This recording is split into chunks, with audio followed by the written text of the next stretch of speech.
ஹாய்ஸ் நாம் இந்த வீடியோவில் அதை பற்றி போகணும்னா உங்கள் வீட்டு தோட்டத்தில் உள்ள கத்திரிக்காய் செடி வந்து பார்த்திங்கன்னா ஏகப்பட்ட பூ பூத்திருந்தாலும் ஒரு சில காய் மட்டும்தான் வருதுன்னா ப்ளஸ் ஸ்கிப் பண்ணாமல் மட்டும் பாருங்க. நிறைய பேர் வந்து பார்த்திங்கன்னா மருந்து தெளிப்பாங்க, நல்ல மகசூல் எடுக்கணும் மருந்து தெளிப்பாங்க. அது வந்து பார்த்திங்கன்னா பூ பூத்த பிறகு வந்து பார்த்திங்கன்னா மருந்து வந்து மேக்ஸிமம் வந்து தெளிக்காதீங்க. தெளிச்சிங்கன்னா வந்து பார்த்திங்கன்னா மருந்து தெளித்தா பூச்சி எதுவுமே வந்து அண்டாது. அதே சமயத்தில் வந்து பார்த்திங்கன்னா தேனீக்களும் வராது. தேனி வந்தால் தான் வந்து பார்த்திங்கன்னா மகரந்த சேர்க்கை ஈடுபடும்.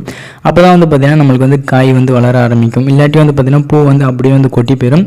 ஒரு சிலதுக்கு வந்து பார்த்திங்கன்னா நிறைய இலை வந்து பார்த்திங்கன்னா மஞ்சள் கலரில் வந்துருச்சுன்னா அந்த இலையை வந்து பிடுங்கி போட்டுருங்க. அதே மாதிரி வந்து பார்த்திங்கன்னா பூச்சி தாக்குதல்லாம் ஒரு சில இலை வந்து பார்த்திங்கன்னா ரொம்ப அடி வாங்கியிருக்கும். அந்த மாதிரி இலையெல்லாம் தயவு செய்து வந்து பார்த்திங்கன்னா ரிமூவ் பண்ணிடுங்க. அப்போ தான் வந்து பார்த்திங்கன்னா உங்களுக்கு வந்து அந்த சத்து எல்லாமே வந்து பார்த்திங்கன்னா மற்றதுக்கு வந்து போகும். நம்ம வந்து அந்த இலையை வந்து பிடுங்கி விட்டோம்னா இப்போ வந்து பார்த்திங்கன்னா நார்மலாக வந்து பார்த்திங்கன்னா நம்மளுக்கு வந்து அந்த கத்திரி செடியிலேருந்து காய் காய்க்க ஆரம்பிச்சிடும். இதை வந்து நீங்கள் வந்து கண்டிப்பாக ட்ரை பண்ணி பாருங்கள். அதே மாதிரி வந்து பார்த்திங்கன்னா கத்திரி செடி வந்து பார்த்திங்கன்னா ஒன்று விட்டு ஒன்று வந்து கொஞ்சம் பக்கத்தில் வந்து வச்சுருங்க. அப்போ தான் வந்து பார்த்திங்கன்னா காற்றின் மூலிமா வந்து பார்த்திங்கன்னா மகரந்த சேர்க்கை வந்து ஈடுபடும். இந்த வீடியோ பிடிச்ச லைக் பண்ணி டிஸ்லைக் பண்ணுங்கள்.